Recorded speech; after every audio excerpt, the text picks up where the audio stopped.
DeWanna Bonner. And here is DB's statement. She said, "I want to sincerely thank the Indiana Fever for the opportunity to be part of the Fever franchise. Despite our shared goals and excitement heading into the season, I felt the fit did not work out, and I appreciate the organization's willingness to grant my request to move on, particularly at this point in my career. I wish the Fever great success as they continue to build around this dynamic group of young players." You wouldn't believe this if it wasn't true.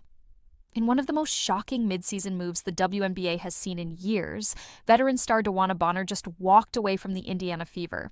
Not because of injury, not because of contract drama, but because she missed her wife. Probably to a certain extent, but that's not the end of it. What they've been trying to hide is the fact that DeWanna Bonner is leaving to go play with her wife. Yeah, you heard that right. She has let other teams know to not pick her up in free agency because she wants to be picked up by the Mercury and she misses her wife. Yes, you heard that right. Bonner is under fire for reportedly ditching her commitment to the Fever and abandoning Caitlin Clark for love. And that's just the beginning. So that said, DeWanna Bonner listed Phoenix as one of her preferred destinations. At first, it looked like she was just taking a personal leave. She missed several games. Fans were told to respect her privacy. Some even speculated something serious had happened, maybe a family emergency. But guess what we found out? Bonner never planned to come back. She was done with Indiana. Quietly, permanently, and without warning. And the Fever left scrambling to fill the gap. This is not something that should be allowed in the WNBA, especially at the highest level of sports. Imagine Steph Curry and LeBron James dating each other. So if you meet each other in the final, say, you may or may not want to give your all against that player because that's someone you love. You might not really want to crush that other player, but that's the instinct that you should have when you're playing sports. You should have that killer instinct against all your opponents. But if your opponent is your spouse, you can't really have that. So you really kind of lose some of that competition and you lose what sports is all about if you're loving on your teammates. Now, if two brothers are in the NBA, right, that's a different type of love because brothers always want to compete. Brothers always want to duke it out. It's not the same as having a spouse. That's weird in my opinion, especially if they're opponents. The Fever brought in Ari McDonald on a hardship contract to replace her, but fans felt betrayed. Why? Because what they thought was a crisis turned out to be homesickness. Not for family, not for health, for her wife, Alyssa Thomas, who plays for the Phoenix Mercury. And here's where it gets really wild. The media, they told us she left for basketball reasons. Maybe she wanted more minutes. Maybe she was upset about Lexi Hull taking her spot. Maybe she just didn't fit the team's fast pace. All reasonable explanations. All lies, according to multiple reports. Because behind the scenes, Bonner was telling teams not to sign her unless it was Phoenix. Her mind and her heart were already in Arizona. Signed DeWanna Bonner to begin with and burn up $200,000. I mean, I don't understand why DeWanna Bonner signed here to begin with. I really don't. I don't understand why did she even bother? All right. So it makes DeWanna Bonner look really, really bad. It makes DB look really, really bad. And it's the fact that she has told all other teams, other than the Mercury, don't sign her. Now think about this for a second. If you're on one team and your spouse is on another, playing against each other, sharing time off, conversations, even game plans, that's not just emotional, that's a conflict of interest. And in a professional sports league fighting for legitimacy, that's dangerous.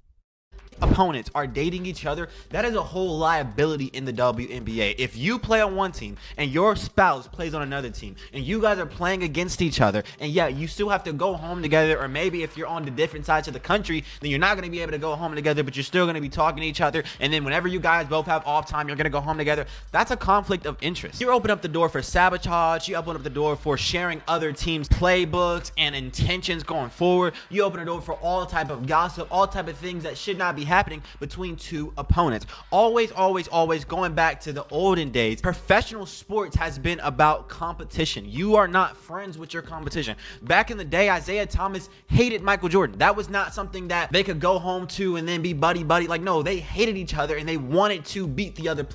It gets even worse. Bonner didn't ask for a trade. She didn't hold a press conference. She just stopped showing up while still cashing checks from the Fever. And Caitlin Clark? Rumors say she helped recruit Bonner to Indiana, trusted her, believed in her veteran presence, only to be abandoned mid-season. just when the team was building chemistry. Imagine how that must feel for the biggest star in women's basketball right now. Team announced. Indiana looked at trade possibilities for the six-time All-Star who had not played since June 10th for what the team called, quote, personal reasons. Well, the personal reasons were, from what I could tell, playing time is what I knew. And the Phoenix Mercury, they walked away with a veteran star for free. No trade, no penalties, no assets given up, just vibes and tampering whispers. It's being called the softest exit strategy in league history. And now, fans are furious. Executives are furious. And if the WNBA doesn't step in, this could set a precedent that wrecks competitive integrity. The Fever spent serious money to get Bonner, money they thought was going toward mentoring Clark and making a playoff push. Instead, she played 14 games and dipped. And guess what else? Bonner reportedly told other teams not to bother calling. She only wanted Phoenix. That's not free agency, that's manipulation. So DeWanna Bonner responded. She responded to leaving the Indiana Fever, and at least she didn't go out there and call out the Fever or anything. At least she didn't do that, I guess. But she has, in fact, spoken about leaving the Indiana Fever. And look, at the end of the day, she didn't want to be there. She didn't want to be there. And if you're either with us or you're against us, and clearly you're now against us. Her legacy? Tarnished. Once seen as a veteran leader, now remembered as the player who quit mid-season because she missed her partner. Even worse, she left under the guise of personal reasons, letting the public assume something tragic had happened, when in reality, she just wanted to be somewhere else. This can't happen again.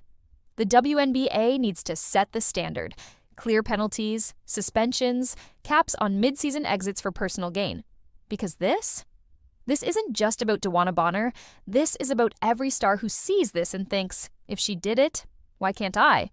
It's about every fan left holding a ticket and wondering if their team is still whole. It's about Caitlin Clark trying to build something special, only to be let down.